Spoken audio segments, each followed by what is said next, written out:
يا مساء الخيرات، يا مساء النور والسرور.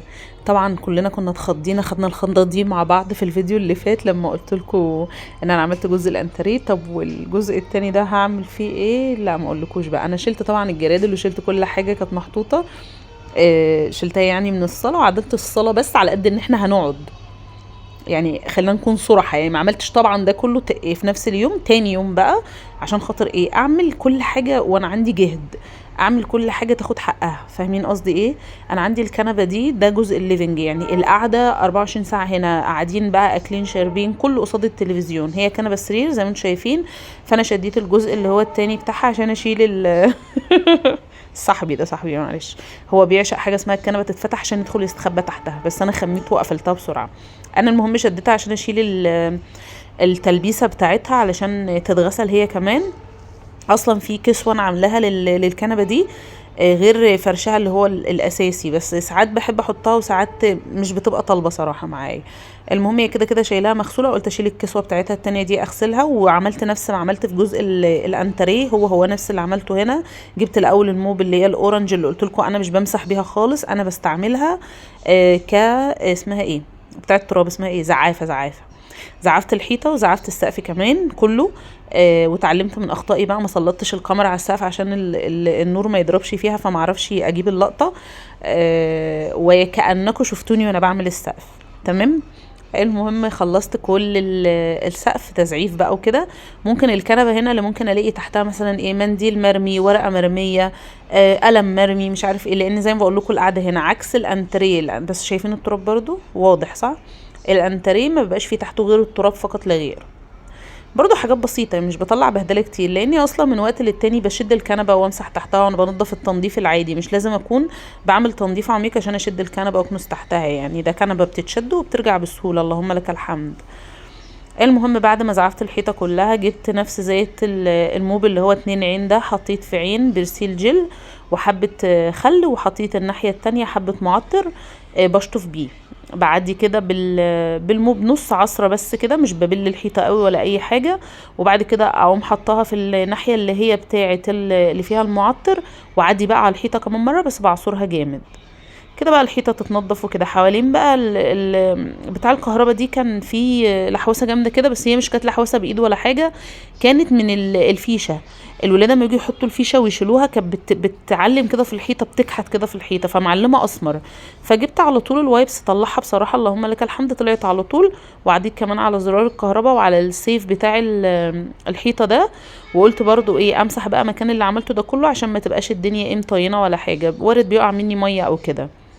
وزي ما اتفقنا الطبقين بتوعنا الحلوين الجمال، طبق فيه طبعا ميه نظيفه، وغسلت الفوط من امبارح، سبتها تنشف النهارده لان لو سبتها بميتها كانت هتعمل ريحه مكمكمه وانا مش عايزه كده. خدت طبق ميه حطيت فيه برسيل جل وحبه خل، والطبق التاني فيه معطر. بصوا صاحبي ده يفضل ماشي ورايا، البرنس رفيق الدرب. ما انا بقول له العيال كلهم بيروحوا المدرسه وانت اللي قاعد لي.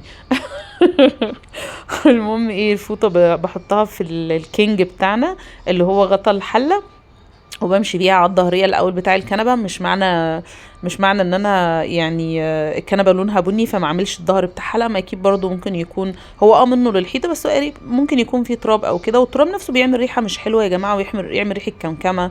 بيخلي حاجتك تقدم، يخليش حاجتك تبقى مزهزهه كده وحلوه.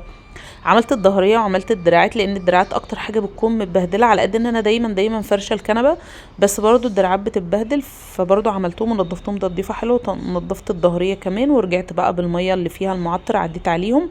وجاء الدور بقى على الشلته اللي احنا بنقعد عليها، هي اورنج. يعني اكتر حاجه ممكن تكون بتتبهدل ويبان عليها في الكنبه هي ده، لو سبتها من غير فرش. انا اصلا ما بديهاش فرصه ان هي تتساب من غير فرش خالص، نفسي افرح بلونها كده، بس لا، بخاف صراحه من اللي بيجرى لها وبتتعبني بعد كده.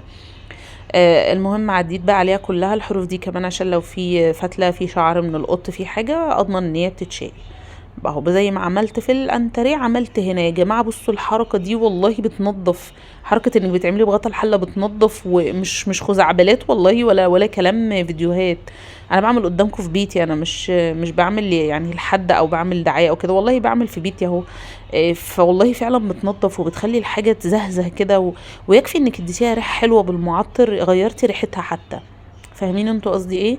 كمان البفين عندي هنا بفين بقى لونهم على بني فاتح وبني غامق كده، فمسكتهم برضو ايه يعني ايه نالهم ولا بيقولوا ايه نالهم، لا مش نالهم، نبهم من الحب جانب، معلش انا بهنج.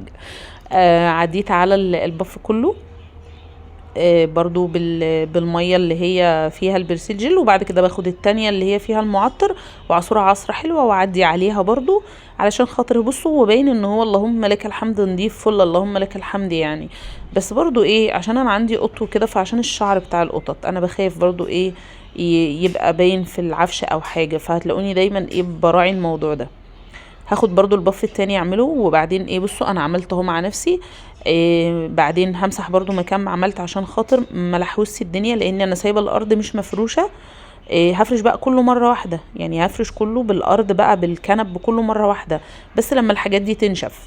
فانا هعمل ايه، هاخد البفين دولت هوريكم هعمل فيهم ايه، وهجيب المروحه احطها قصاد الكنبه علشان تنشفها كويس، ولا يبقى هي اصلا يعني هي مش شاربه ميه ولا حاجه، ده احنا كنا بنعصر الفوط بس برضه ما نبقاش مثلا تعمل ريحه كمكمه كده يعني. اللهم لك الحمد والله على فكره مسجلكوا على الفيديو كده بعد ما اصلا هما نشفوا خلاص وبقوا تمام والله، ولا ريحه ولا اي حاجه. اهم حاجه انك يا تسلطي عليهم مراوح يا تخليهم قريبين من الشمس. يعني بصوا انا زق الانتريه في الجزء كده كله عشان الشمس تبقى جايه عليه، سلطت عليها المروحه شويه، وبعد كده لما حسيت ان هي يعني نشفت شويه زقتها بقى مع الانتريه هناك عشان ايه الجزء ده يتجمعوا كلهم مع بعضهم وينشفوا سوا، وبعد كده افرش كله مع بعضه. وخدت البفات حطيتها في الشمس وبس، خلاص هنرجع ان شاء الله نفرش سوا كل ده.